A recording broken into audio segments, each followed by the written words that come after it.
tastes like seafood from San Sebastian, Spain. Okay? Have you ever had seafood in San Sebastian? Try it. You'll like it.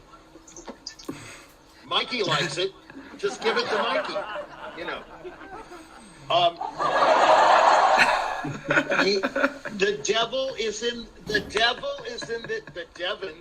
details. No, the devil is in the details, okay?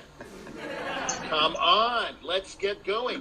And by the way, one more criticism.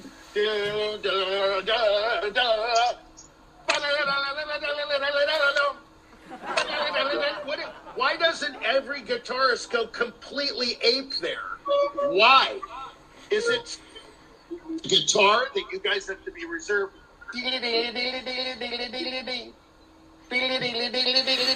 You should be going crazy there. Harmonically, it's almost the culmination of the entire concerto. And then what does the orchestra do? It's like a Sophia Loren picture or something. Like El Cid, you know? Gavort.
Bravo.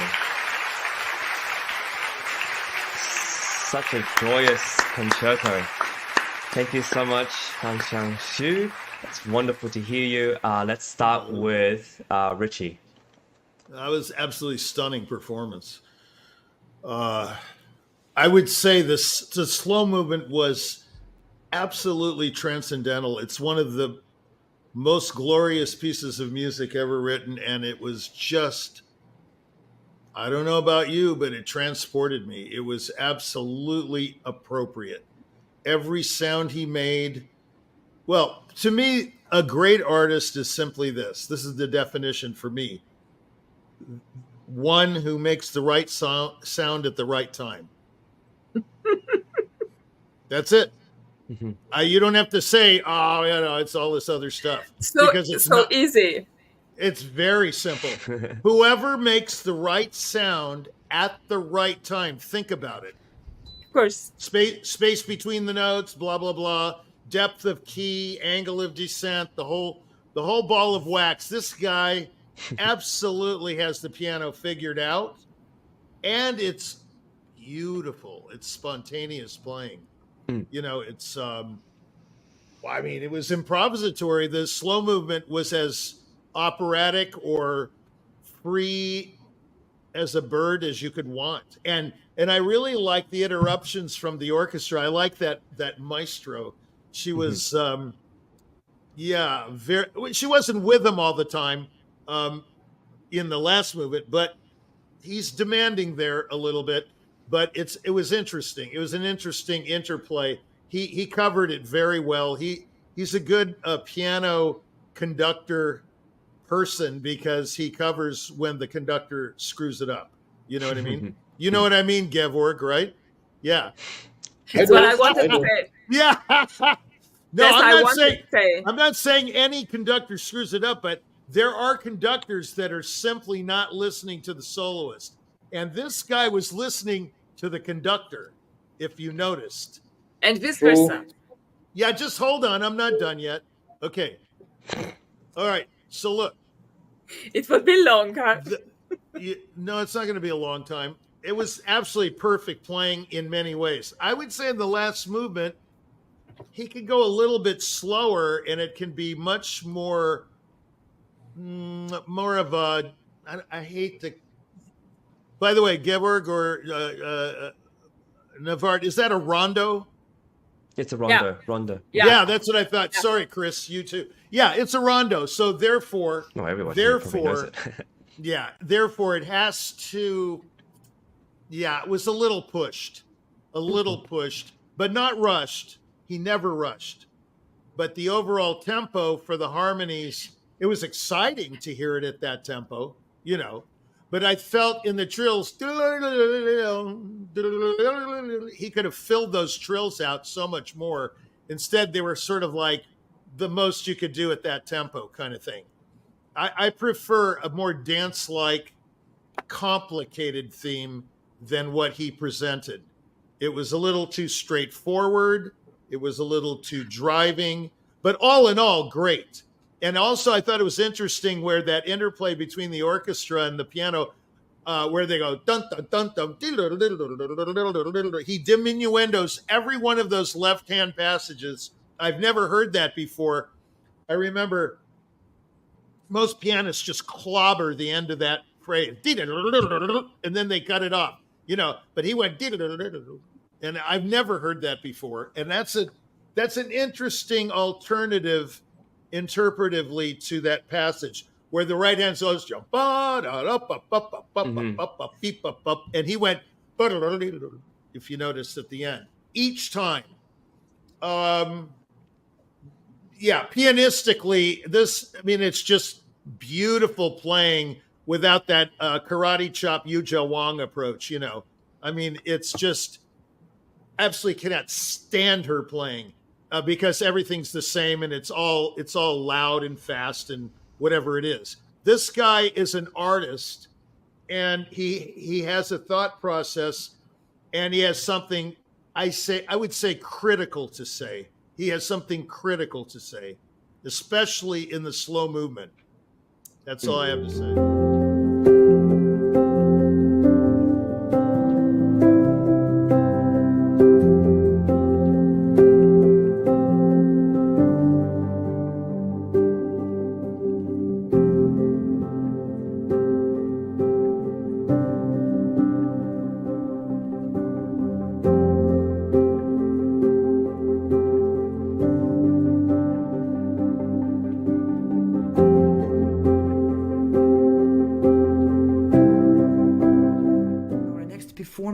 Sumedha Jayaraman, and she will be performing on a very unique, please pay attention, this is an extremely interesting instrument, Veena. She's in the age group of 15 to 18, and she is originally from India, currently based in the United States. Sumedha, the stage is all yours. Welcome.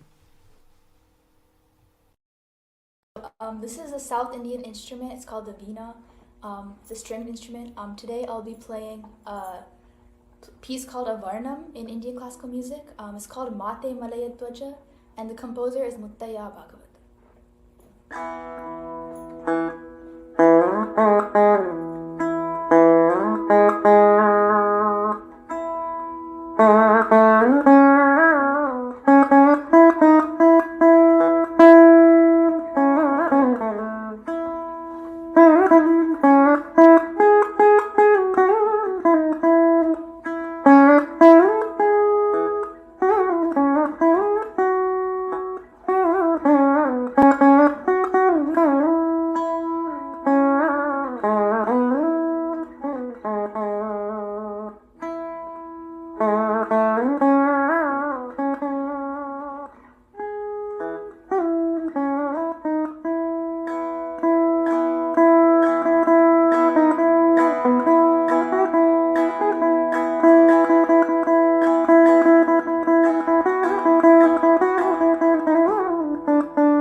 wonderful.